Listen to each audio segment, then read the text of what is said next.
Assalamualaikum warahmatullahi wabarakatuh. Shalom, Om Swastiastu, Nama Budaya, Salam Kebajikan. Nama saya Ramarana Syari, tingkat 1C Stikes Rumah Sakit Dustira. Yang terhormat, dosen pengampu kami, Bapak Dr. Andes Muhammad Wilki Rizkianfi, MPD, dan Bapak Undang Sundana M.Hom. Pertama-tama tak lupa saya mengucapkan puji syukur terhadap Tuhan Yang Maha Esa dengan ucapan Alhamdulillahirabbil alamin. Karena telah diberikan kesehatan sehingga saya bisa membawakan pidato ini. Dalam kesempatan kali ini, saya akan membawakan pidato yang berjudul Pengaruh Sampah di Lingkungan Kampus.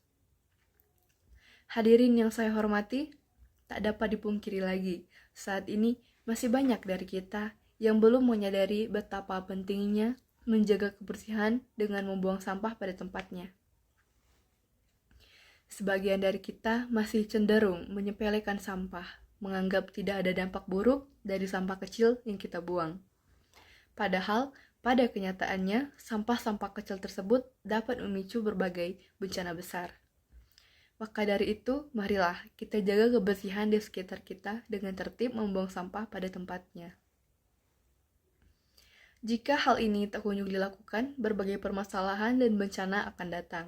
Terlebih saat musim hujan mulai tiba, sampah yang dibuang sembarangan akan menyumbat aliran-aliran air pada selokan di sekitar lingkungan kita. Hal ini tentu memicu adanya bencana banjir yang akan menimbulkan kerugian. Untuk mencapai kondisi merdeka dari sampah, tentunya kita harus menumbuhkan kesadaran dari dalam diri sendiri bahwa sampah yang dibuang sembarangan memiliki banyak dampak negatif.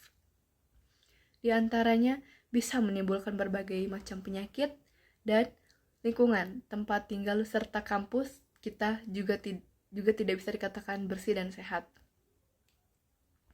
Bukanlah sesuatu yang mustahil merdeka dari sampah akan tercapai jika kita bisa menjaga lingkungan kampus dari sampah plastik, kertas, sampah kaleng, dan sebagainya.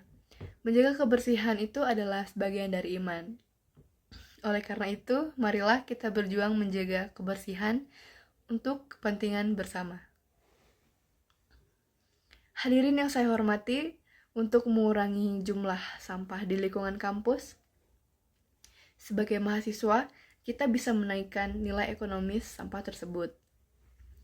Misalnya, dengan mendaur ulang sampah plastik dan mengolah sampah kertas atau kardus menjadi mainan, atau mengurangi jumlah penggunaan plastik di lingkungan kampus. Upaya pengurangan sampah harus terus dilakukan.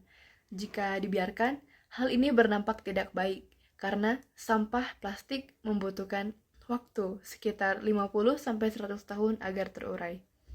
Sebagai contoh, di sebuah kampus dengan jumlah mahasiswa 650 jiwa dan masing-masing mahasiswa membuang gelas plastik minuman kemasan secara sembarangan. Coba bayangkan, jika 650 gelas plastik itu dibuang sembarangan secara terus-menerus setiap hari, bagaimana jika itu terulang selama 1 minggu? Maka kampus itu akan dipenuhi oleh 4.550 gelas plastik bekas setiap minggunya. Bagaimana jika membuang sampah sembarangan? Tetap dibiarkan sampai berbulan-bulan, bahkan sampai bertahun-tahun. Jika itu terjadi, pasti sangat banyak sampah plastik yang kita temui di mana-mana. Pencemaran dan kerusakan akan terjadi di kampus tersebut. Hadirin yang saya hormati, pada kesempatan yang berbahagia ini, saya ingatkan kembali agar meningkatkan kesadaran dari dalam diri bahwa pentingnya menjaga kebersihan lingkungan kampus. Kita semua juga bisa mengurangi atau mencegah sampah yang berserakan dengan memilahnya sesuai dengan jenis sampah tersebut dan mengolahnya menjadi aneka produk olahan kreatif. Pemakaian kembali sampah atau barang bekas yang masih layak pakai tersebut juga bisa membantu menghemat pengeluaran kita. Misalnya membuat hiasan dinding, tempat alat tulis, tempat peralatan pertukangan, dan lain-lain. Dengan melakukan hal itu, jumlah sampah di sekitar kita dapat berkurang.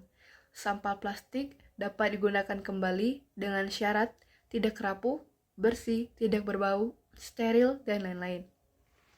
Hadirin yang berbahagia, seperti yang sudah saya sampaikan tadi, sampah dapat ditingkatkan nilai ekonomisnya. Jika diolah atau digunakan kembali, seperti ranting dan daun-daun kering di halaman kampus, dapat diproses menjadi pupuk kompos. Pupuk ini sangat baik untuk pertumbuhan tanaman, baik untuk rumah tangga maupun perkebunan atau pertanian.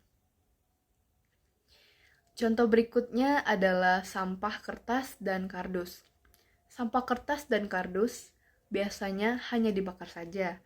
Padahal sebenarnya sampah kertas dan kardus dapat diolah menjadi produk bermanfaat. Sampah kertas dan kardus biasanya diolah menjadi bubur kertas terlebih dahulu, kemudian dicetak sesuai keinginan.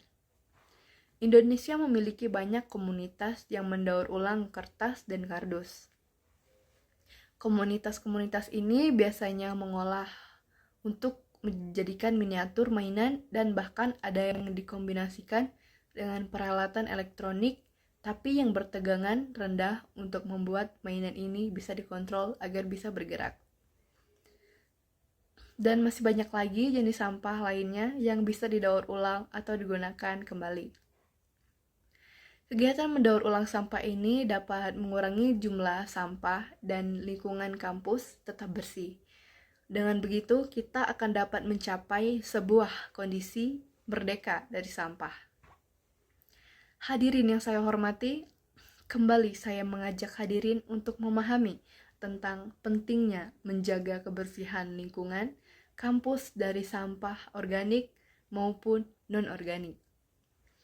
Indonesia pada umumnya dan Stikes Rumah Sakit Dustira pada khususnya bisa merdeka dari sampah jika kita semua memiliki kesadaran dan kepedulian terhadap sampah dan lingkungan. Karena jika bukan kita yang menjaga, siapa lagi? Hadirin yang berbahagia, sekian pidato dari saya. Jika ada salah kata, saya minta maaf karena saya adalah manusia biasa yang tak luput dari kesalahan. Akhirul kalam, wassalamualaikum warahmatullahi wabarakatuh.